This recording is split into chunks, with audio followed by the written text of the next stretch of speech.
Dr. Shira Chess. It's a pleasure to have you at CH 2016. We're glad you were able to join us. It's great to be here. So tell us a little bit about your current role right now as a teaching professor at University of Georgia. I am an assistant professor at the University of Georgia in the Department of Entertainment and Media Studies, which is in the Grady College of Journalism and Mass Communication. Most of the classes that I teach are sort of media studies focused in general, or I teach a writing for digital media class. I teach some narrative classes, and I teach a class every year that's a partnership with Turner in Atlanta. Okay. And how did you get into the video game design of things, coming from that background? So I've studied video games since I was working on my PhD. I got my PhD at the at Rensselaer Polytechnic Rensselaer Polytechnic Institute in Troy, New York. And at RPI, it started because I had sort of a light interest in gaming, and I was interested in sort of my own anxieties about gaming. That at the time I was playing some MMOs, but I was realizing that I was not as interested in playing console games, and I was just sort of interested in what was going on there. And then at the same time, an increasing number of games started to be designed for women, and I started to ask the question, what's going on here? What has changed in the industry, and what are these games saying, and how about women's leisure, and how are they constructed? And so I just sort of went down a path of doing that, which has been an interesting one. One of my earliest questions was, we keep sort of talking about how do we design games for girls, but why is nobody interested in designing games for my baby boomer mother, right? Why does she not get to play? So they're still part of the market. Well, they're part of a very different market, and at the time they weren't part of the market. In the early 2000s, in the early aughts, there was really no market for sort of middle-aged to older women, right? That was sort of that would have seemed to be an absurd market almost at that moment. And then as sort of Nintendo, certainly with the DS and the Wii, came out, the markets just began to shift quite a bit, and at the same time, some of the sort of the web portal companies such as Big Fish and Play First and a few of the other ones at that time period started promoting hidden object games and time management games. Just the whole landscape of that started to change, and that interested me. Like how were games being constructed differently for women than they were for men, and what does that tell us about leisure? Well, in that shift that you're referencing to, was there something specific you can point to where games weren't necessarily being marketed towards women, but developed with that market in mind? Well, I mean, I think that it's there. Yes and no. I think that it's a chicken or egg question a lot of times, and I think that certainly a lot of the like the Xer games, say, they weren't developed just with women in mind, but there were more women playing it than men, and so I think that at a certain point there was an acknowledgement that was that Xer gaming was a genre being targeted to women audiences.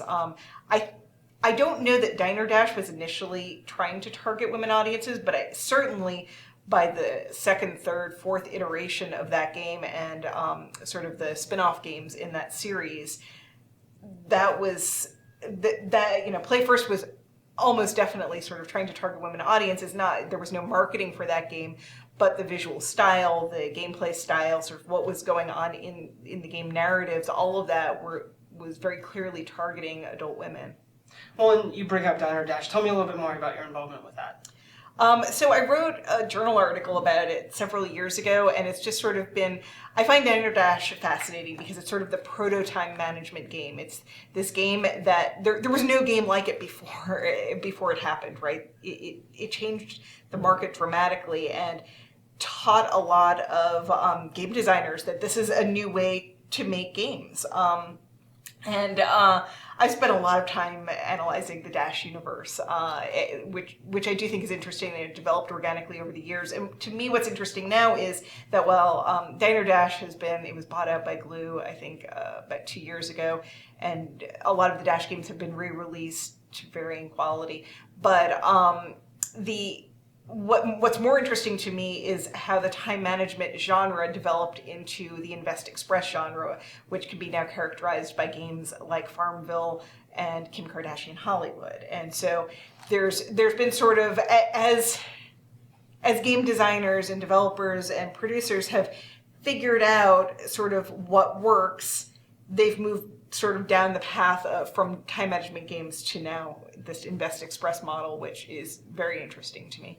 Do you think this Invest Express model is something that caters specifically to how women approach games differently, or? I think that it's, I mean, because, Clash of Clans, of course, is an Invest Express game, and that game does not, that game is clearly not targeting me.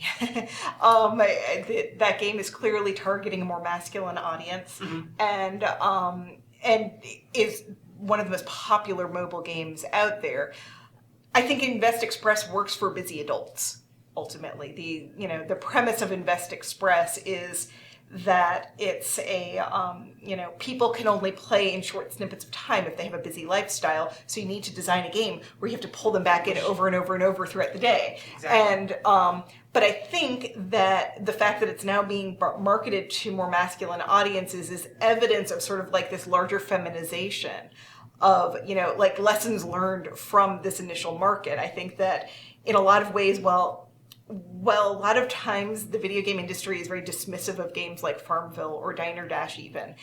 There needs to be a better acknowledgement that these games were important, that they changed the video game industry and what gets to be a video game and what gets the mechanics underneath them are sound and solid and can carry over through multiple. Sure, you can reskin that mechanic a million times and make really interesting games. Well, and this is your first year at Siege, correct? This is my first time First year at Siege? Yeah. What attracted you to the conference? Well, a few people had told me about it, and I had given a talk very similar to the one that I gave today at Siege, and in Atlanta about 6 months ago, and I was approached and asked whether or not I would want to try and get into Siege, and I was really excited at the idea of honestly talking to developers. I'm so used to talking to academics that I had no idea how my stuff would be received, to be honest. I wasn't sure if people were going to look at me and say, how do you even know what you're talking about? You're just making stuff up. Well, and you mentioned you're also speaking this year at the conference. Tell us a little bit about the panel you were presenting.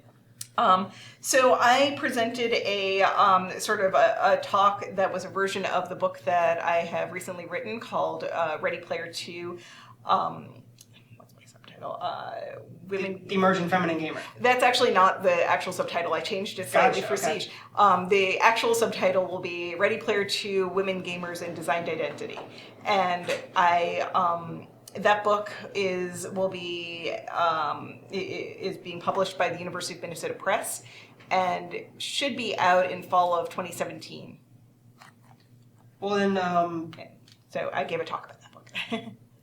With your focus in terms of both the academic and the game development, kind of that unique blend, what do you think would be a great way to target or involve women into game design and encourage them? This is a great avenue for them to pursue.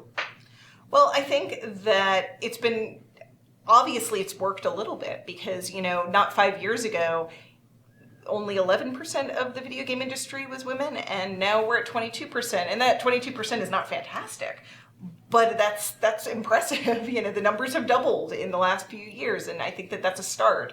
I think that as quality of life issues change, there will be more women, because right now it's an industry that primarily attracts young people that don't necessarily have families yet, and if there are quality of life issues, then it's much harder for women and men with families to work, crazy hours and invest that amount of time. Exactly. So I think quality of life is going to be a big thing that can change it, and also just putting out more games that appeal to women audiences. The majority of the reasons why men get involved in the video game industry is because they want to make games like the ones that they play. So if there are more games that women are playing, then they're going to want to make games. That seems sort of logical, right? It goes back to your chicken or the egg analogy Yeah. from before. For sure. Well, again, Shira, thank you, Dr. Shira, thank you very much for your time, for joining us. It's been a great pleasure. Thank you so much I hope you enjoyed your stay. Thank you. Take care.